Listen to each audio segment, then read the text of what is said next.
देखिए, पीड़ित परिवार 3 हफ्ते से ज्यादा का समय हो गया है और अभी तक सभी लोगों की गिरफ्तारी नहीं हुई।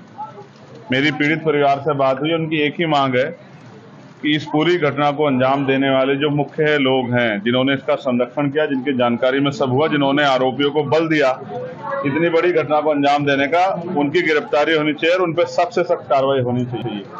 परिवार और कुछ नहीं चाहता, सिर्फ न्याय चाहता है और मैं ये चाहता हूँ और हमारे पूरे क्षेत्र की इसकी, क्योंकि मैं यहाँ पैदा हुआ हूँ, ये मेरा घर भी है हरिद्वार।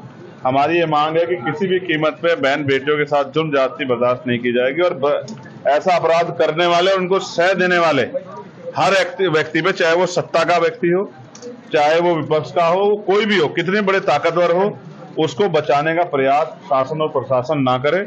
मैं समझता हूं जिस तरह की चीजें मुझे बताई गई है, मैं किसी निर्दोष को सजा के पक्ष में नहीं हूं, लेकिन दोषियों को बचाने के लिए अगर नेता, सत्ता में बैठे नेता अगर अपना योगदान देंगे तो उनको ये नहीं भूलना चाहिए कि परिवार उनके भी हैं, बच्चियां उनके घरों में भी है, जिसका जाता है उसे तकलीफ होती है। ये बहुत घटना जो है, ये डरावनी घटना है और उत्तराखंड पुलिस के इकबाल पे बहुत बड़ा सवाल है।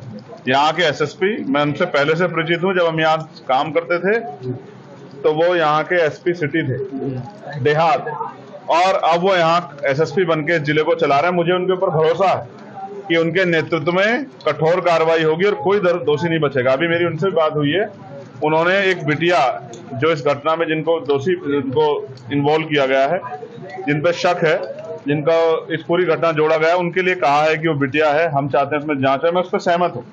मैं नहीं चाहता किसी बच्चे के साथ कोई इस तरह का वो घटना हो, उसकी पूर्ण जांच हो जाए। लेकिन मुख्यमंत्री जी का 2 दिन पहले का बयान है, SC/ST एक्ट में जितने भी मुकदमे हैं और जितने भी उसमें आरोपी, पहले तत्कालिक उनकी गिरफ्तारी होनी चाहिए। जिस तरह से वो ताकतवर लोग बाहर रह के इस परिवार को डराने का काम कर रहे हैं और बच्चियों में और पूरे दलित समाज में क्षेत्र के डर का माहौल है, जिस तरह से वो जो है इनको प्रलोभन और न्याय को प्रभावित करने का काम कर रहे हैं, ये सब अगर उत्तराखंड पुलिस की नाक के नीचे हो रहा है तो ये बड़ा सवाल खड़ा कर रहा है। कहीं ना कहीं संरक्षण सत्ता का अपराधियों को है।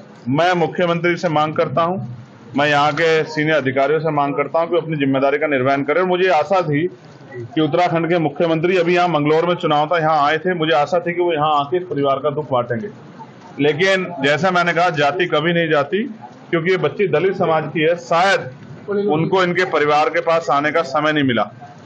चुनाव में उनके लोग बहुत घूमे वोट मांगने के लिए, यही सच है और इसे हमारे लोगों को भी समझना चाहिए।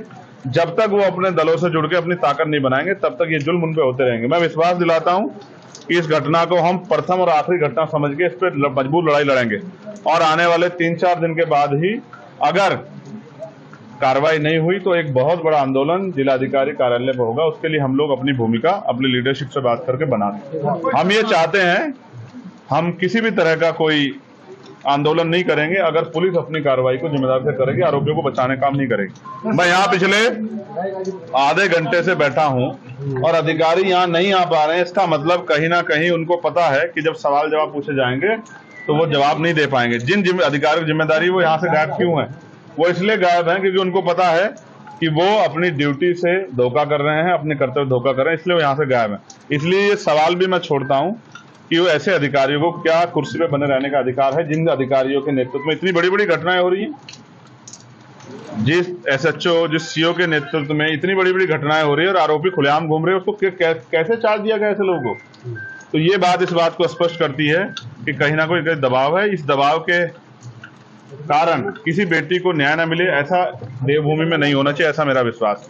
मुझे उम्मीद है मुख्यमंत्री भी इस घटना का संज्ञान लेंगे और जो आरोपी फरार है, पुलिस उनको जल्दी गिरफ्तार भी करेगी, ऐसा मेरा विश्वास। की आर्थिक मदद की ये सरकार का काम है। अगर हर चीज के लिए मांग करनी पड़ी तो जब वो जनता से वोट मांगने आते तब उनको शर्म क्यों नहीं आती? ये तो उनको खुद देखना चाहिए कि वो माँ के लिए किस तरह मजदूरी करके अपना पेट पाल रही है। सरकार की जो योजनाएं जिन पे अपनी पीठ थपथपाती है, वो जमीन पे है भी या नहीं, इसका जवाब भी सरकार को देना चाहिए। संसद में बड़ी बेबाकी से आप अपनी बात रखते हैं क्या? वहाँ भी अगर लापरवाही हुई तो सेशन आ रहा है, बजट सेशन, मैं पुरजोर कोशिश करूंगा कि इतनी जो विभत्स घटनाएं घटी है और जिस तरह से अधिकारियों ने इस पर लापरवाही बरती है, इसको मैं पुरजोर तरीके से पार्लियामेंट में उठाऊं और इन अधिकारियों को वहीं पार्लियामेंट में ही अध्यक्ष जी से कह के बुलवा के इनसे सवाल जवाब हो, इनसे पूछा जाए कि ये आपको पर्याप्त तनख्वाह मिल रही है, पर्याप्त सुविधा हो रही है, फिर भी न्याय क्यों नहीं कर रहे हो, फिर भी आरोपियों का संरक्षण हो रहा है, फिर उसमें कार्रवाई क्यों नहीं कर रहे, इसका जवाब इनको देना पड़ेगा।